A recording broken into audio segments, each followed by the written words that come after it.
Hello, everybody. Welcome to Empowering Pastors and Leaders. This is week 6 of our teaching with Samuel Chan's book called Leadership Pain. I strongly encourage you to buy this book. I think it is something you have to have in your library, and you consistently need to go back and remind yourself, because truthfully, it does come down to the level of pain you're willing to withstand determines how large the organization and ministry will be. So there's a need for us to constantly revisit, because in the revisiting, what we're actually reminding ourselves of is that, am I willing to pay the price? Not everybody's willing to pay the price. Not everybody wants to pay the price that it's going to cost to actually do greater things for God's kingdom. That is sad, but that is true. So the question is not that there isn't going to be pain.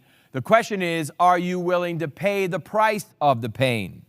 We've gone through a lot of information, and I want to strongly encourage you to go back on our Facebook page, which would be Empowering Pastors, and or our YouTube, and go back and watch all the way from session 1. I think that you want to make sure you get the wholeness of the topic. That way you can be challenged and encouraged and strengthened and also prepared. One of the things I learned a long time ago is preparation puts you in a position to where when things come against you, you're not taken aback. There's nothing worse than shock and surprise. Has anybody ever had a surprise birthday party? Yeah, I don't like them. I don't like surprise birthday parties. I don't want to walk through a door and everybody go, yay! Because, I might, when you carry weapons, those just not a good response. And my uncle taught me many years ago is that if you came up behind me, and Pastor Dan knows this well, you come up behind me and you tap me or scare me, I'm going to swing at you. And I don't like those kind of surprises, and especially when it comes to problems in ministry and in church. I don't like surprises. I don't want surprises. So if you can pre-plan or be aware of or come to an understanding of, that way you are less positioned to be in a surprise. So today we want to start covering this. I'm looking online here. Let me see, guys. Looking online for the about videos. Okay. Oh, there we go. I'm sorry. So today I wanted you to grab your notebook and pen. We want to cover some of these topics a little bit better. And today we want to talk about when trouble comes. Turn to someone and say, when? Not if. Because that fact is it's the when, not the if. You are going to have problems, especially if you have a growing organization. Growing organizations that do not have problems are not growing organizations. I actually determine whether or not we are a growing organization on one aspect, and that is not only are we seeing results, but also are we having trouble. Whenever a woman is carrying a baby, there is always change and always difference. There's expansion, there's the stretching, there's the discomfort, there's the, as we watch Minister Mackenzie, the rocking back and forth. And, I mentioned her on Sunday, she's carrying a child. My daughter is as well, and my daughter is in a lot of discomfort. How do I know that? Because we can be part of the environment when she manifests. And truthfully, that is how, you have to look at your organization. And is there some rocking going on? And is there manifestation happening? Because whenever you have those things not occurring, you have to wonder, is everything okay? Not that you want to encourage problems, but problems kind of find your way whenever you're a growing organization. So it's not if, but it is when the trouble comes, what are you going to do? And many times people, the immediate thing that comes in their head when trouble comes because of growth is, do I deserve this? Did I deserve this to happen? Man, I don't like this. I hate this. Why is this happening to me? And you need to arrest your thoughts, because this might not have anything to do with you, but yet you're engrossed in it because you're the leader of the organization. Therefore, you're going to have to handle the issues, but yet they might not have been caused by you in any way, shape, or form. I've always found that leaders deal with trouble when it comes in 2 dimensions. One is going to bring and propel you forward, and the other is going to be is going to be destructive to you. Number one, do you take full responsibility? A true leader takes full responsibility of the problem that's now in front of them. And it's not even that they knew it was coming. But the fact is that as a leader, you are always the bottom line. You are always the one that is ultimately responsible for everything that's happening in the organization. No matter what problems come, you have to handle them. You see, the one that is the most dangerous is the opposite. You see, if you're one that's willing to deal with the full responsibility, you have the ability to diffuse. I have found that many times saying, I apologize, it ultimately was my fault because I did not see this coming. You can diffuse the bomb. Remember, conflict management is one of the major things that we do in ministry and in business. Your day is wrapped up in is fixing problems and diffusing the bomb that could go off, and it went off. It could cause people pain and people wounds. So this is where, if you're a person that's going to take full responsibility, I remember one time, and Pastor Dan just walked in, stimulated my memory. I remember one time that he was in a situation where somebody did something and it caused a serious problem. And they had assumed that he caused the problem. And I looked at him and I said, you need to go and apologize. He said, I didn't do anything wrong. I said, it doesn't matter whether you did anything wrong. It's going to diffuse the bomb. Take responsibility. You're the one that ultimately is in responsibility. Go eat the bullet. And he did exactly that, and it fixed the situation. So you have to know that there are times that you have to diffuse it by taking full responsibility. Now, some people take full responsibility simply because they hate conflict. And that's not positive either. You're not going to fix the problem if you're not going to be willing to deal with the problem. There are also other people that when they choose not to take responsibility, but ultimately they love to blame other people for the problem. That is the opposite end of the stick. If you're not going to take full responsibility and diffuse the situation, take responsibility for the situation, which ultimately is what is going to enable you to gain respect and honor from the people working with you, and they're going to have more buy-in. Remember, people buy you before they buy your vision. Then you're going to be able to move forward. But if you're a person that does the opposite, and you're always looking to blame somebody, I want you to know that people are going to no longer trust you. They're no longer going to respect you. They're no longer going to honor your leadership ability.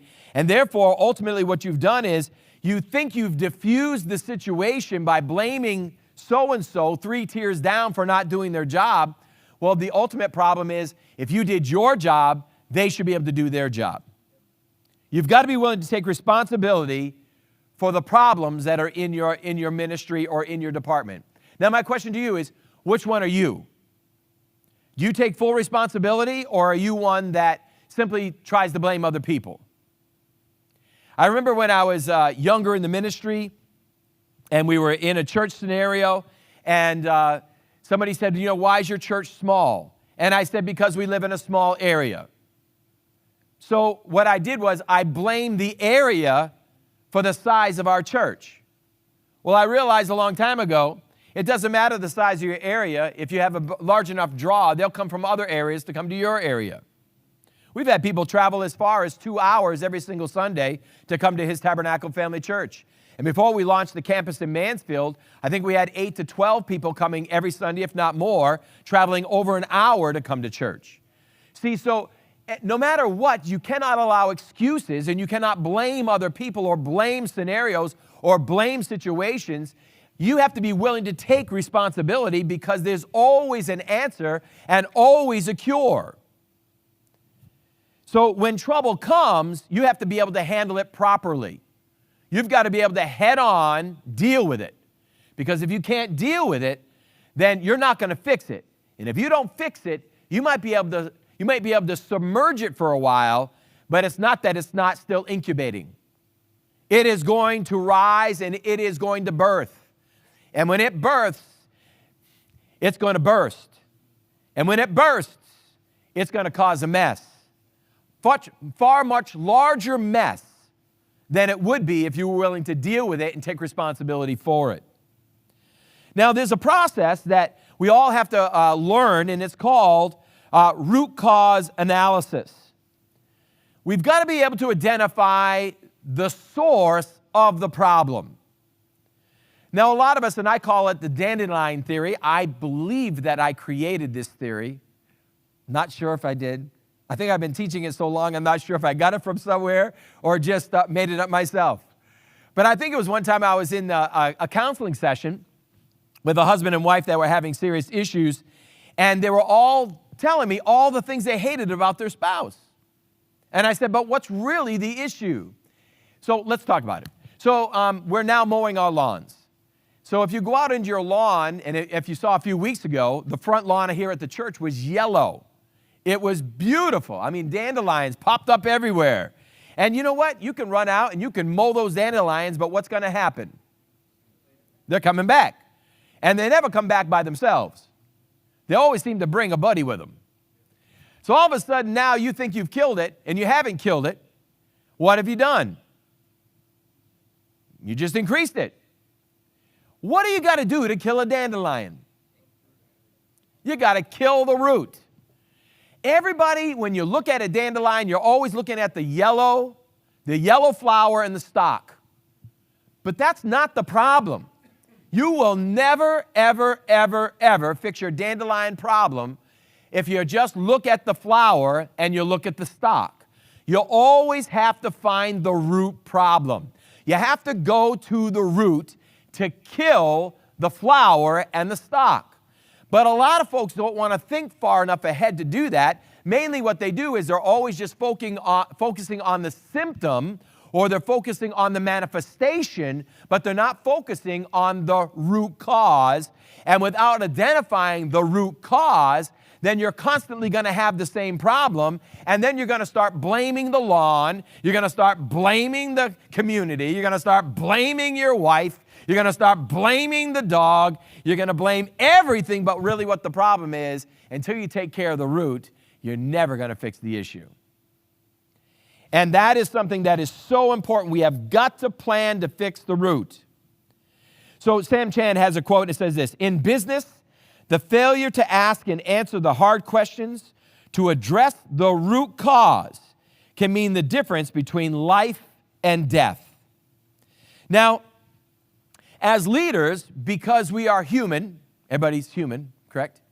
Because we are human, when we deal with issues at work, it does cause personal pain. If you're a leader, personal pain is part of the issue.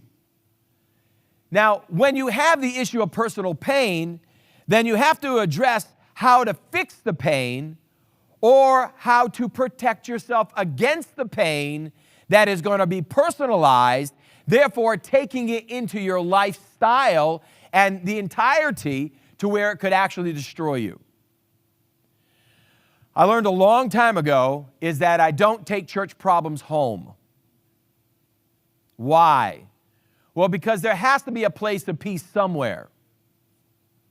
And if you always take all your problems home, if you've ever done counseling, or, listen, I don't want to be mean or anything, but most psychiatrists, psychologists, and psychoanalysts all need one. A lot of the times, the root problems, that the reason they've gone into those practices is because they've never fixed some of their own practices. Or what I found also is they take all the problems of their clients home with them. And if they take the problem with the clients home with them, then their home gets messed up. Pastors and leaders who don't identify the root cause will always lead to a crash in their personal life. So the ability to identify the root cause also helps you identify how to stop personal pain to where it's going to affect, crash, and kill your own home or you personally. Now, let's look at some of the root cause problems. What happens when leaders' lives, when they're unwilling to identify root problems, it does this. They end up feeling confused. They're doing the best that they can. They're doing everything they know, and nothing seems to be working, so now they're confused. I don't understand. What's wrong with me? I remember I told you when I hired my coach, and I sat down, I had bought him a latte, and he was drinking a vanilla latte. Remember? I bought it for him. We were sitting at Barnes & Noble at a table, and I sat there, and he says, "So what's the issue, Spencer?" And I said, "Well, you know, I keep hitting that 500 barrier. Can't seem to break that 500 barrier. Man, I've tried everything I know. I've done this. And I said, I've done everything I know. Maybe it's just time for me to move on." And he looked at me and he said, "Wow, you must be one of the most brilliant men I've ever met. You've done everything you know, and it's still not working." I wanted to punch him right in the face. I just spent $1,500 to fly him up. We had to pay him, and I bought him a latte, and now he's mocking me. Not happy. But he pointed out a great situation. Really, I was confused because I did everything I know. But I still hadn't identified the root problem. So if you don't identify the root problem, then you're always going to be confused because you're always going to keep working and working and working and working and working and not seeing the results that you're after. How many of you remember the 4 F's? This is where you find many, many leaders, many business as well as church leaders stuck in the 4 F's. And the 4 F's are powerful. Number 1, you get foggy, which is one of the next things that happens when you as a leader are not able to identify the root cause of the problem that you're dealing with, and now it's causing you personal pain, is you get disillusioned. Foggy means, man, I can't see clearly. I don't understand exactly what's going on. And I want to remind you, one of the key principles of seeing success within any organization is having the clarity of vision. Proverbs 29, verse 18, "Where there is no prophetic vision, my people perish." So you can't have vision if you're foggy, or you can't be foggy if you have vision. So what's happened is when all of a sudden trouble starts to come and you're not seeing the response that you desire, you're not seeing the outcome that you want, and now you're dealing with personal pain. You blamed everybody you know, and it still comes back to the beginning, which is you. Now you start to get foggy. Well, I don't know where to go. I don't know what to do. I don't know what to feel. I don't know what to think. That foggy sensation is horrible because now the vision is starting to lose its impact. And as a leader, well, the Bible says it best. If the blind are leading the blind, they're both going in the ditch. And that's what happens when you become a foggy leader. You've got to learn how to get in the presence of God. You've got to learn how to get to the one who gives the assignment. You've got to learn how to get to the one. And this is not only in church, this is business as well. Because as marketplace ministers, our jobs are to accomplish great things for the kingdom, and doing great things for the kingdom does great things for people's lives. So when you're foggy, it means that you are not sitting in the presence of God clearly enough or long enough. One of the things that I love to do is take 3 days, and I always go find a dive hotel. I remember the first time I ever did this, it was over in Fisherville, and I can't remember the name of the hotel because now it is torn down. But the walls are about that thick. And I went in and I just brought water, brought a Bible, brought a pen and a piece of paper, did not turn on the television, and for 3 days, I remember the very first day, I slept all day long. When I woke up in the middle of the night, I went back to sleep, slept a little bit longer, got up the next day, day 2, my body was rested, my mind was rested, and then I started praying, God, I need to know what you want. This is not my church, this is your church. This is not my assignment, this is your assignment that you have given me. And if I'm not clear on it, then how can I lead anybody else on it? And for the next day and a half, 2 days, I spent that time with God. And I remember just writing down, writing. Open the Bible, writing. And when I left that cheesy, nasty motel, I had great gold in my pocket and great clarity of vision. And there was no fog. Whenever you start getting foggy, you have to start saying to yourself, listen, I'm putting myself in a bad posture. I must have clarity of vision. I must understand what God has for me. I must, listen now, he might, like with Abram, like with Abram, he didn't give Abram all the details, but he just gave him enough, as Brother Ted has said many times, enough to where the headlights can see. The more you walk, the more it brightens. You've got to be able to walk by faith and not by sight. You might not know all the details, but he's giving you the direction to start in. And listen now, that's where you cannot be foggy, because you do not have the luxury as a leader to make a wrong turn, lead the company, lead the church, lead the business, lead the department into a wrong road. And now you're not just in trouble, but everybody else is as well. And listen, when they lose confidence in their leader, you now are not just foggy, you now are walking alone. The second one is not just foggy, but then you get frustrated. You get frustrated because now you've tried everything you know and nothing is working. After you've gone through a season of frustration, you then get fatigued. Why? Because you've worked so hard under frustration, you've worked so hard in fogginess, that now you are just tired. You're tired. I don't know what else to do. I've done everything I know to do. I am tired. I'm legitimately tired. And then you do the fourth F, which is called flirtation. And that is maybe, this is now, when I sat at that table with that coach, these were the 4 F's I dealt with. Maybe I've done all that I know to do. Maybe it's my time to move on. Maybe God's done everything that he can do with me here, and it's time to move to a different church. That's called flirtation. The moment you start flirting, you know you're in a bad spot. Why? Because the moment you start flirting, it ultimately means you are lost, and now you're just trying to find a new thrill. Whenever you're trying to find a new thrill, you'll find one.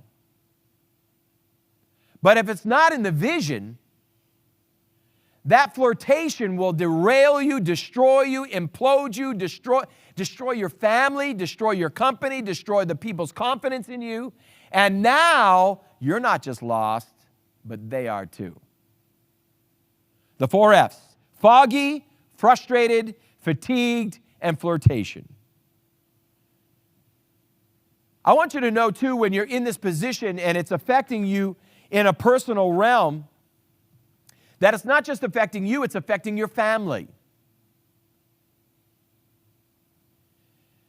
There are many pastors and many leaders who have abandoned their family because they've been so frustrated and overwhelmed with the problems at work or at ministry at church that they're a bear at home. Or worse than a bear, they share everything at home, which means now their children hate God, their children hate the ministry, their children hate your company. You've got to know that you've got to protect your home. You've got to protect your home. When you're in the 4 F's, it's easy to bring your home into the destructive manner that you're living in. You cannot allow yourself to do that. Now, another thing that happens is you become tired. That's that fatigued. You get to work, you're yawning before you ever walk in the door. You just had 8 hours of sleep, but you're tired before you ever get to work. That just simply means you're in a bad spot. There are many leaders who are lonely. And I'm not talking the normal lonely. I'm talking like they literally feel alone. And you need to know that no matter what you're in, no matter what scenario you're going through, somebody else has already been there. You have to have a group of people around you that if you need to speak to somebody. I remember when I was going through that personal attack that had happened in our lives for 2 solid years. I thanked God for my bishop. I could call my bishop and I could say, this is what I'm thinking, this is what I'm feeling, this is what I'm going through. And he'd correct me when I was wrong. Now listen, I was wrong many times. He'd correct me when I was wrong and agree with me and help even at times to turn my mindset. You cannot allow yourself to become a lone ranger. I was talking to a man named Rick Shelton, and we all know him as a great man of God, good friend. And Rick Shelton was telling us about a man, a televangelist, who ended up going way off his rocker. But he told me how he went off his rocker, and that was he came to the place where he was lonely, so lonely that he tried to fit into a group of ministers that did not really accept him. They weren't mean to him, they just didn't bring him into the crew. And so he got angry, frustrated, and he cut himself off from them. And he went all by himself. And now there was nobody in his life to correct him when his doctrine went off. And that's why we saw him on television doing really, really, really crazy things. Another thing that happens when you are going through really difficult times and leadership pain is becoming more intense in your life, and now it's affecting you personally where it should not be, your heart and your mind start to wander to unthinkable things. That's that flirtation. So what are the 4 F's again? Foggy, frustrated, fatigued, flirtation. Say it with me again. Foggy, frustrated, fatigued, flirtation. A little bit louder. Foggy, frustration, fatigued. Those 4 things are your enemy. To be a leader that is going to accelerate, to be a leader that is going to propel, to be a leader that's going to make God's kingdom come, His will be done on earth as it is in heaven, you got to stay out of those 4 F's. They are dangerous. And they will affect you personally. They will affect your health. They will affect your wealth. They will affect your family. What Jesus paid for, you'll find a direct assault on. You've got to make sure there is clarity of vision, especially when the trouble comes. Now, organizational pain is a little bit different, but always happens when you start to expand. Now, there are 5 stages that are predictable. Here we go.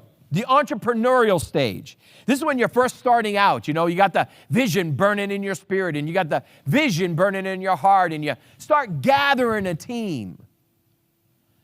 This entrepreneurial stage of leadership pain is when now you've sat down with your team and you start to literally show them what you're seeing. You start to, out of the excitement of your spirit, you start sharing the vision. Now, who did this in the Bible that caused himself a lot of the same entrepreneurial pain? We call him Daniel. No, we call him Joseph. I'm sorry. Joseph looked at his brothers, remember, and said, hey, you're all going to be bowing before me.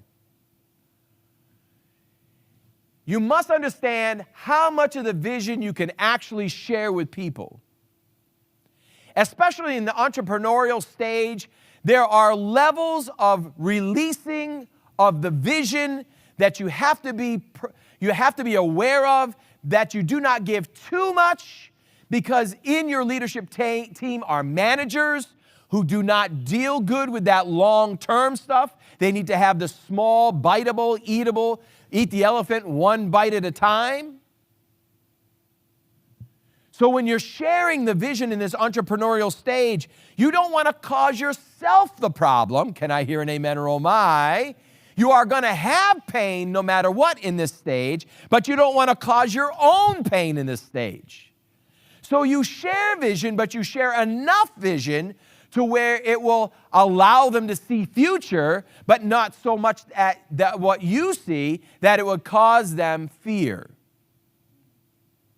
Because the pain comes as you invest more and more time, explain more and more of the vision and sharing passionately what is inside of you, that now they're going to have doubts, they're going to have questions, and now they're going to start questioning the vision. That always happens. But the wisdom is not sharing too much. You're still going to have that, but you don't need to cause yourself excessive pain. You will always still have pain. Does that make sense to you? The other is called the emerging stage. The unforeseen obstacles. Some of it is simply that as a visionary, you're not seeing the vision come fast enough. You want it faster. You already see what you've seen. You already know what's going to happen. You already know what God showed you. But yet you want it now. The main reason God can't always give you now what you want is because of your leadership skill sets. If He gives you too much too early, you will self-implode. You don't even have to worry about the devil. He's not going to cause you trouble. Your leadership capacity is not large enough to handle some of the areas that would bring expansion. So God will take the time to expand you in this emerging stage. Now I'm telling you, this is a very, very powerful stage. Because Forbes magazine's articles reports that 8 out of 10 businesses fail within the first 18 months. The major reason for this is because the leader's inability to convey the vision clearly enough to the staff or to the customer, and or it's not happening quick enough and they start pushing on portions that are too early to push. A woman carries a baby, how many months? 9 months. I'm looking at the pregnant lady again. Is it 10 months? Is it really technically? Dear Lord, I don't know. I just don't want to ever experience it. I do know this, and that is if the baby comes out too early, it's not survivable. Nowadays, with our skills, with nursing and with doctoring, they can take a preemie that weighs about 1 pound and they can keep that child alive and healthy. But sometimes businesses and ministries, when you push out before you're supposed to push, you're going to cause yourself not life but death. So the emerging stage is another area.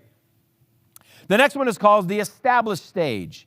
This is when we've done it and we like it and we're not changing anything. We've always done it this way. This is the way it's always been done. We're not going to change it. Listen, as a leader, you're always changing. As a leader, change isn't something that happens. It is a lifestyle. You always have to evaluate where you are, what you're doing, and what pace you're at, what placement you're at, where you have to shift, what you have to do. You know, we can look at Kodak. Kodak had a moment to go digital. They chose to stay non-digital. And today, their photographic world diminished and died.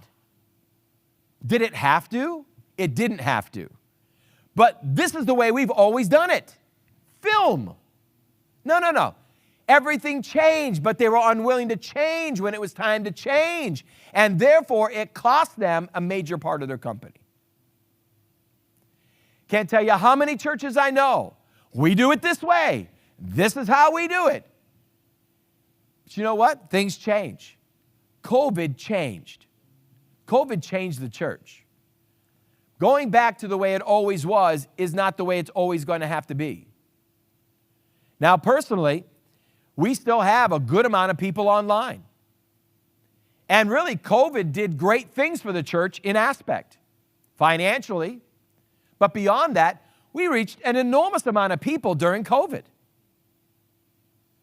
I remember Rhonda and I would do lives Monday, Tuesday, Wednesday, and Thursday. Man, those things were packed out. We'd have thousands of views every single night. Well, why was that? Well, because things were being done differently. On Sunday mornings, when we could not meet here, we met in our parking lot, and then we went live with WENY ABC, so live that they actually came down. This is powerful. They actually came down and have a direct line. We have a direct line from His Tabernacle Family Church right into WENY. So when we stream, it's a direct line right into the TV station. We're the only ones who have that. All the changes that occurred, they weren't all bad. And all the churches that are trying to go back to what it only was have to come to a realization that it might not ever be back to what it always was. Doing things the old way is not always the best way. Oh, you can never compromise the message. Amen. The message can never change. Amen. But the type of fishing sometimes has to. You have fishing poles. You have jigs. You have lines with multiple hooks on them. You have small nets to catch the minnows. And then they have the large draw nets that they use out in the ocean that bring in mass amounts, quantities of fish. It's all fishing. The goal is still the same. It's just done differently. So in the establishing stage, you've got to make sure that you don't get stuck. Say amen or oh my. The next one is called the erosion stage. And this right here is freak out moment. When your church, your organization, your business is in the erosion stage, you have gone past the plateau, and now you're on the decline. What's very interesting, even now since COVID, that's been a challenge to be able to evaluate. There are many mega churches that still are not even 50% back. I thank God our church is probably, I want to say 90% back. But truthfully, it's not that they're all back. There are many different people. Numbers might be back, but not all the people are back. There was a shift that happened that literally it took your breath away. But there are mega churches that still aren't even 50% back. I thank God where we are. I believe that right there, I'm going to credit the leadership of this church. You were willing to adjust where you needed to adjust to get the job done. Very proud of you.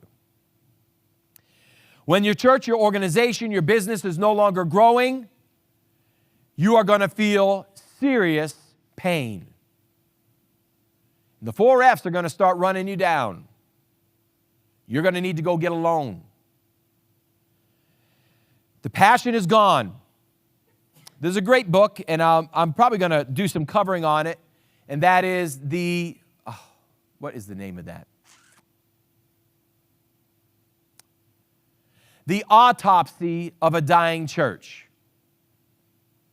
by Rayner.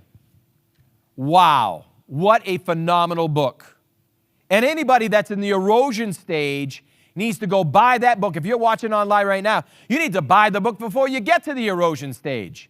What I did with my staff is we all read that book together, and I said, where are we having trouble here? Where do we need to readjust here? What do we need to change here so that we don't get to the erosion stage and or the burial stage? One of the saddest stories that I still feel in my heart is I remember going to a Rodney Howard Brown conference back in 1993 or 1994. It was in Lakeland, Florida, at the Carpenters Church. The Carpenters Church, I believe, sat between 10 and 11,000 people. That's a lot of people. It was literally 1 mile in hallways around the sanctuary. 1 mile. I remember when Rodney Howard-Browne was praying for people, he did 3 lines around the center. So that's 3 miles of praying for people. And then all the rest of the people went out into the lawn, and he went out there and prayed for people. So many people were out in the Spirit that literally, and an ambulance driver was driving by on the road, saw all these dead people on the side, up on the grass, and called emergency, and all the cops and all the emergency vehicles came because everyone must have drank the juice. And they came, and it was just people had been out in the Spirit. It was pretty cool. You know where that building is now? It's plowed down. There's not even a building there. It's gone. When he left, the next guy took over. The next guy took over, and if I said their names, you'd know them. Next guy took over. The spouse had infidelity issues. The church now is literally no longer there. It's gone. A sanctuary that sat that much now is not even there. That is sad.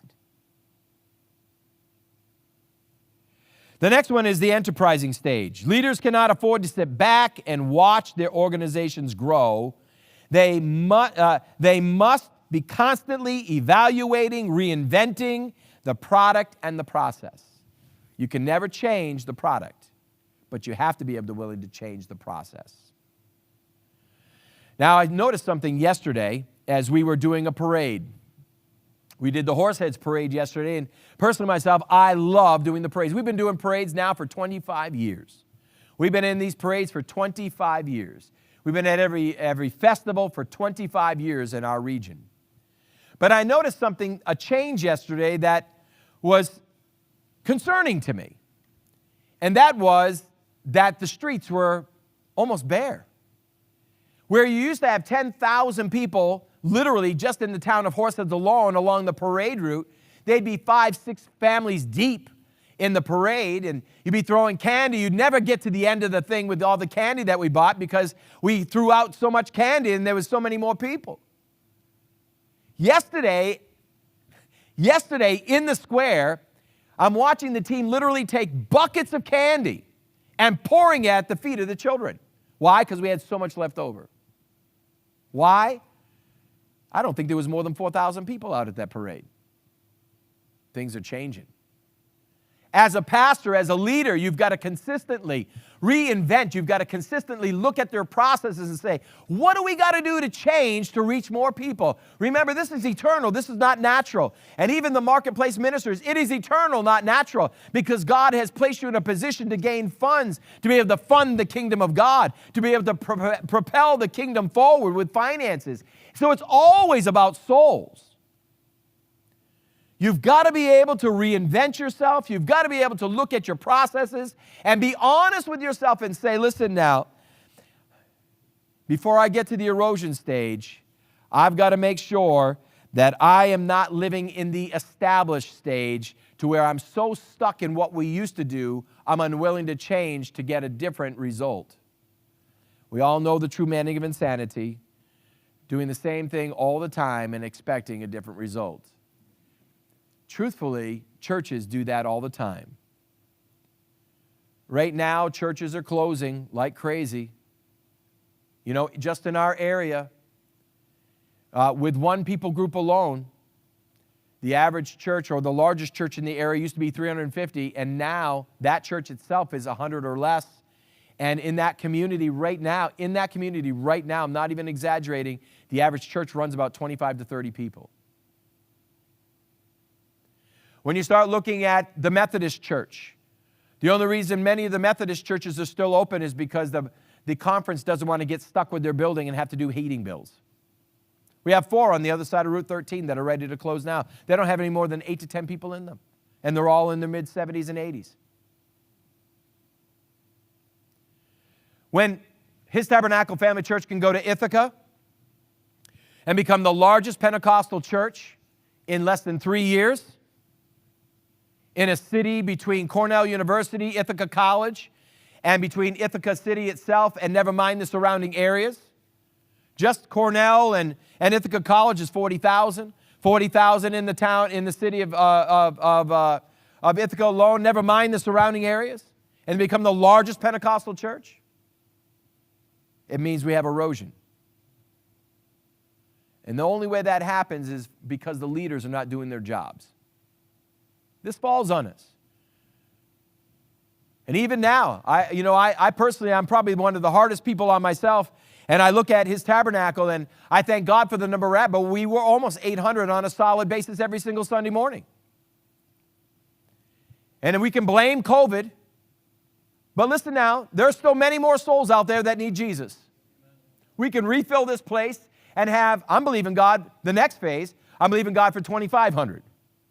Do I believe God can do that? Absolutely. 2,500, when you look at, let's just say 88,000 people, I believe is our community. 880 is 1%. 2% is what? 1,760. That's 2% of the community. I mean, can't we get 2% of the community? Especially when even the local Pentecostal churches here are many of them on the demise. There's got to be change. And it always falls on the leader. And when we're talking about leadership pain, the problem is it's going to cost you something. Are you willing to pay the cost? And if not, then you can't expect the results. What happens if you get results, but we're unwilling to pay the price of the pain? It's simple. When the pain comes, you'll lose the results.